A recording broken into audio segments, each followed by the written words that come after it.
I'm Alex, and it is December the 28th, 2024, and I am here, as promised, for my 1-year update of my gender affirmation journey using 1.62% Androgel applied topically, 4 pumps a day. So that has been going on for about, 9 months now. I ramped up to the 4 pumps a day, and I wanted to check in using the World Professional Association for Transgender Health guidelines, and as we have in the past, go through what is supposed to be happening at 1 year and what's actually happening for me, and just kind of give you the update. So let's jump right into it.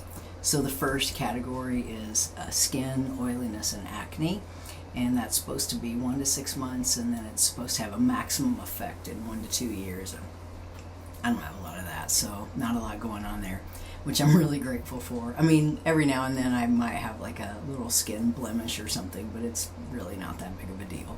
And you may recall, I made these videos because I am over the age of 50, and at this point I'd say considerably. So I wanted to, see what happens when you apply hormone therapy for gender affirmation in a body that's aged to this to this ripe old age, this level, and see what the impacts are.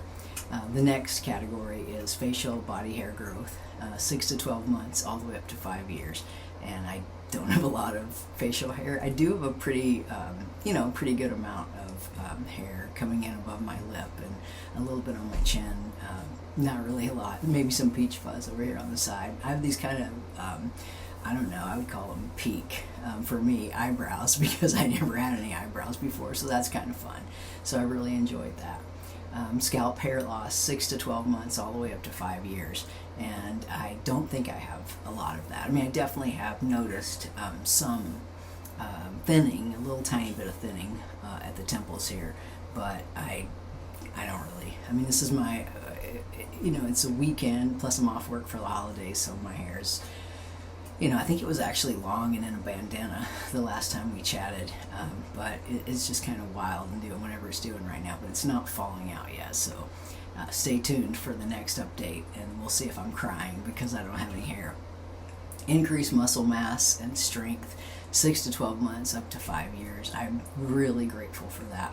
I think as you age, it's one of the things that probably harms us the most, is that when we lose that muscle mass, we just can't care for ourselves anymore. So I'm really stoked to have the muscle mass increase. I run and I've done more upper body stuff. I'm definitely not going to the gym or lifting weights or anything. Like, I maybe will start in 2025, but I run every single day, and I go across the monkey bars, do pull-ups, things like that every day. So I'm getting a decent amount of workout in.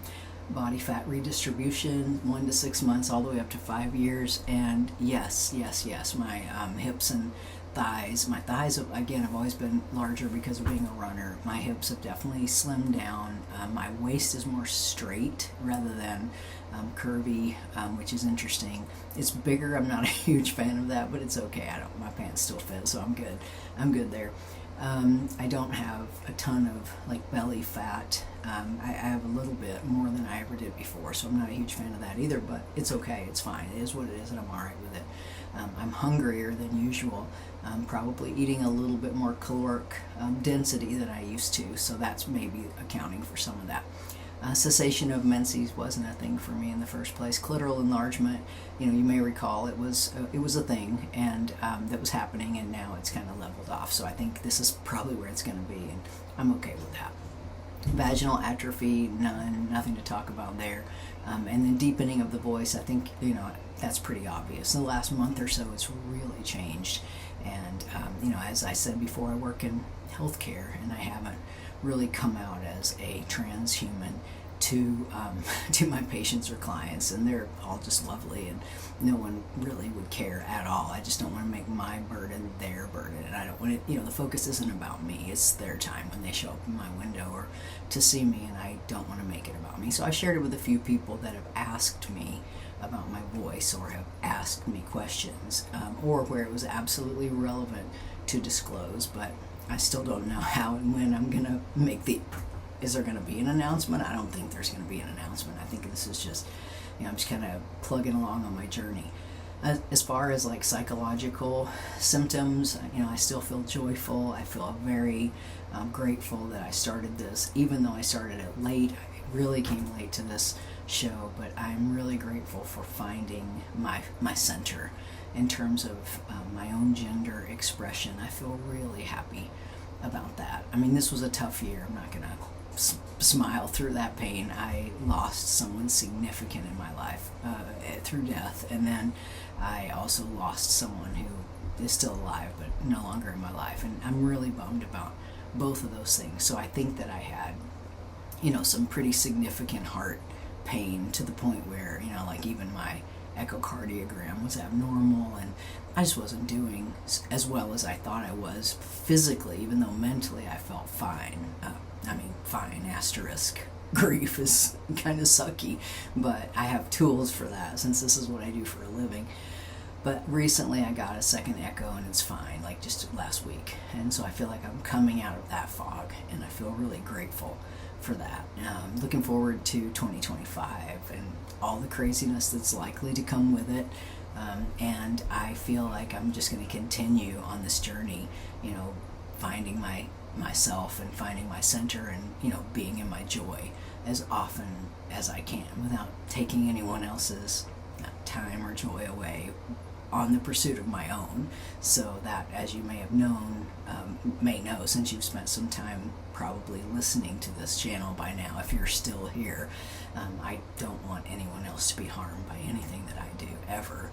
So finally, I just want to say the person who encouraged me to make these videos is the person that's no longer in my life. And if you do find this video and you watch it, I just want you to know how very, very grateful I am that you encouraged me to document this. Even in my old age, my old ass self, it was worth it, and I'm super glad for that encouragement. And I'm really glad I did it. So I'm going to be back in, 6 months from now. So I'll show back up here at 18 months, and I will give you another update, and we'll see what happened to me since then, from now till then. And in the meantime, please reach out if you want to chat. I'd love to talk to anybody that wants to talk, because that's what I do anyway. So thank you all so much, and I wish you the happiest 2025 that you can possibly have. Thank you.